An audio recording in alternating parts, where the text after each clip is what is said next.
رسول کریم صلی اللہ علیہ وآلہ وسلم نے ارشاد فرمایا، فقیہ واحد اشد علی الشیطان من الف عابد۔ ایک فقیہ عالم دین شیطان پر 1000 عابدوں سے زیادہ بھاری ہے۔ اگرچہ کوئی شخص اللہ کی عبادت کرے تو شیطان کو یہ برداشت نہیں ہے، کیونکہ اس نے رب کے سامنے کہا تھا، مجھے تیری عزت کی قسم میں تیرے بندوں کو تیرے تک نہیں آنے دوں گا۔ تو کوئی بھی اس کی عبادت کرے تو یہ اس کو کبھی بھی برداشت نہیں ہوتا، لیکن ایک طرف 1000 فقیہ ہوں، ایک طرف 1000 عابد ہوں، تہجد گزار ہوں، شب زندہ دار ہوں، اور ایک طرف ایک عالم ہو، تو شیطان اس عالم کو زیادہ اپنے لیے بوجھ سمجھتا ہے، اپنے مشن اور اپنی فکر کے راستے میں بڑی رکاوٹ سمجھتا ہے۔ اس لیے اس نے علماء کا خوب علاج کیا ہوا ہے تکبر اور طمع کے ذریعے سے، کیونکہ شیطان انتہائی مکار وجود ہے اور ہر ایک کو ایک لاٹھی سے نہیں ہانکتا۔ ایک شب زندہ دار جس کو سحری کے وقت اٹھ کے ہچکیاں لینے میں لطف آتا ہے، شیطان اس کو یہ کہے کہ تو تہجد نہ پڑھا کر، تو جس کی زندگی کا نشہ ہے وہ سجدے، تو شیطان کی اس بات کو کیسے وہ مانے گا؟ تو شیطان اس کو یہ نہیں کہتا کہ تو تہجد نہ پڑھا کر، اس کو کہتا ہے کہ تو ضرور پڑھا کر، لیکن صبح بتا دیا کر کہ میں تہجد گزار ہوں۔ اس کو ریا میں مبتلا کرتا ہے۔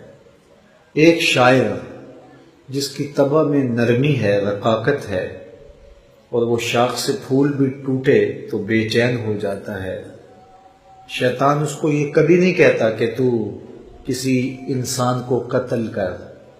اس کو پتہ ہے کہ یہ تو شاخ سے پھول نہیں توڑ سکتا، تو کسی انسان کا خون کیسے کرے گا؟ تو اس کو شراب اور شباب کے پیچھے لگاتا ہے۔ ایک سخی جس کو خرچ کر کے تسکین ملتی ہے اور جو لوگوں کو کھانا کھلائے تو اس کو راحت پہنچتی ہے، تو شیطان اس کو کہے کہ تو بخل کر، تو وہ کبھی بھی نہیں کرے گا۔ شیطان اس کو بخل کی ترغیب بھی نہیں دیتا، اسے فضول خرچی کی طرف ابھارتا ہے۔ اسی طرح ایک عالم دین کو شیطان یہ کہے کہ تو درس و تبلیغ، واعظ، تلقین، تدریس چھوڑ دے، ممبر و محراب کی نوکری چھوڑ دے، تو ایک عالم دین جس کی زندگی کا سارا لطف تدریس کی مسند پہ بیٹھ کے پڑھنے اور پڑھانے میں ہے، تو شیطان کے کہنے پہ وہ تدریس کی مسند تو نہیں چھوڑے گا۔ تو شیطان اس کو یہ کہتا بھی نہیں ہے کہ تو واعظ و تلقین چھوڑ دے، اس کو کہتا ہے خوب واعظ کر، لیکن ساتھ اس کے دل میں ڈالتا ہے تیرے جیسا کوئی اور ہے بھی تو نہیں نا، جو بات کرنے کا ڈھب تیرے پاس ہے، جو گفتگو کا سلیقہ تجھے آتا ہے، وہ کسی اور کے پاس تو نہیں نا۔ تو اس کو تکبر میں مبتلا کر دیتا ہے۔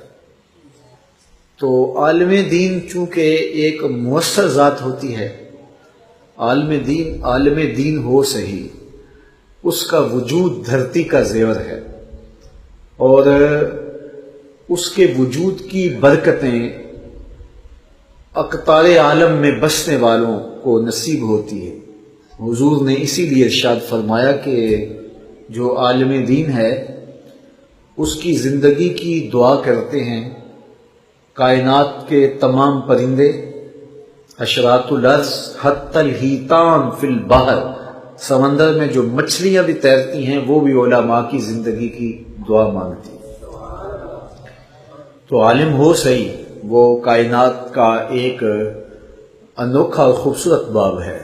عالم دین ایک قیمتی وجود ہوتا ہے اور اس کے دم سے ہزاروں لوگوں کو نفع پہنچتا ہے اور ان کا ایمان بچ جاتا ہے۔